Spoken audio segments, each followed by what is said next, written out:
What's up, guys? I'm here to make another quick video, and I'm here to talk about Arsenal and Liverpool. Let's start off with Liverpool. Liverpool fans, to the fans of Liverpool, I'm going to just start off with saying this. I told you so. I told you so. You cannot buy players that are worth with this high of value it's not even the value itself. You got to look at the players. You get Ekitike from Frankfurt. What is his role at Frankfurt? He's the main man. He's the main man. He's the target man. He's the man that they're looking for when the midfielder picks up his head. Who do you think he's looking for to make a run?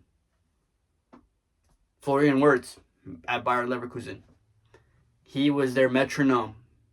He was Barcelona's. He was Bayer's Pedri. You know what I mean? He plays that same role. If he wasn't there, the momentum and the play was...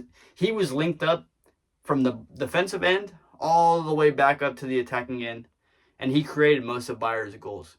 And you look at Alexander Isak at Newcastle.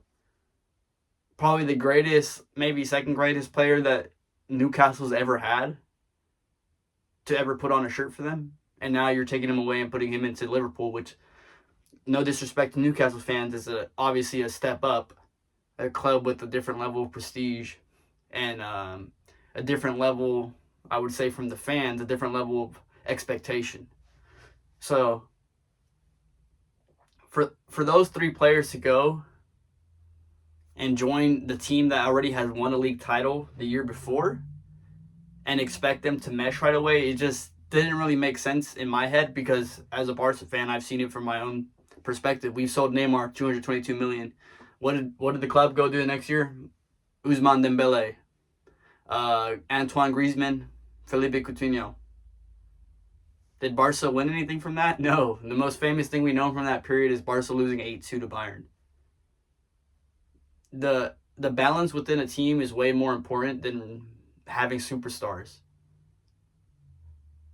And if you do have superstars, you have to be willing to sacrifice them. They can't all start together. So at that point, you bought a player for over 100. I think they're all. I think Ekitike was around 85, but Florian Wirtz and Isak, both over 120 million pounds, and you're not going to start them. Now, of course, you're going to start them, right? Because that's just you. That's an investment. You have to try and get something back from that investment. But obviously, things aren't clicking right now for Liverpool. They've had a 3-game skid where they've lost. Who did they first lose to? Palace, I believe, Galatasaray, and then just recently they lost to...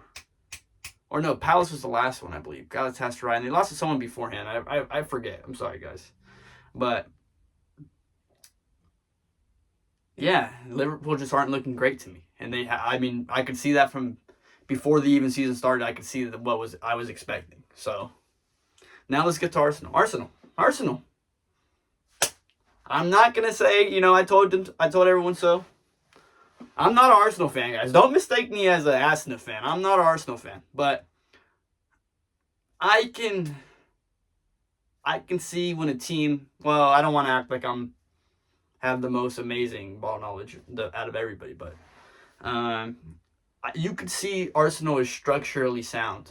As to what Liverpool was last year, Arsenal has that now. They have squad depth. They have solid wingers, solid wingbacks. And they have the depth behind those wingbacks too. They have depth in very important positions. They have players that can play different roles. They have Mikel Merino, who could step in as a center forward, but also play as center defensive mid nearly. So it's...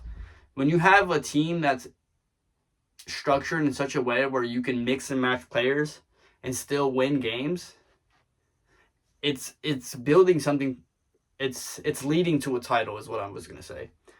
You need to have a team that's able to switch roles, switch positions, switch formations to win trophies in the top 5 leagues. And if your team can't do that, then you're either going to be a mid-table team or at best just on the edge of European glory, or not European glory, but European competitions. So Arsenal have impressed me.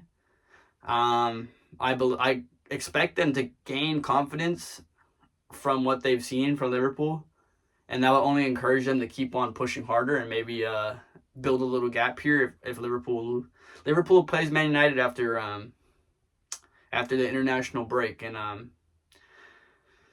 know people are gonna may not expect this, but I expect Man U to beat them. Yep, I expect Man United to beat Liverpool.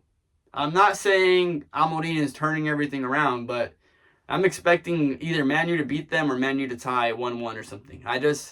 I can't see Liverpool winning that game for some reason, even if it's at Anfield. I can't. Man U under Ruben Amorim usually steps up, but in these kind of weird games for some reason plays their best sort of games, and Liverpool just, unless they somehow click over the international break, which I just don't believe, because the whole issue that they're having is that they're not comfortable playing with each other and understand each other. So I don't think things are just going to magically get better over the international break. Sorry to break it to you, Liverpool fans, but yeah, I expect Liverpool to drop points again when we come back. So, like I'm saying, Arsenal's gonna win the Premier League.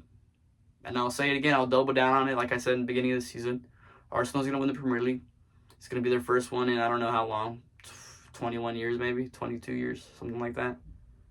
And Arteta will finally stop being clowned on, probably. But, I mean, he could still fairly be clowned on. Only took him like 7 tries at this point, right? I mean, he should have won one by now. The fact that he didn't is a little sad, but Arsenal will get theirs.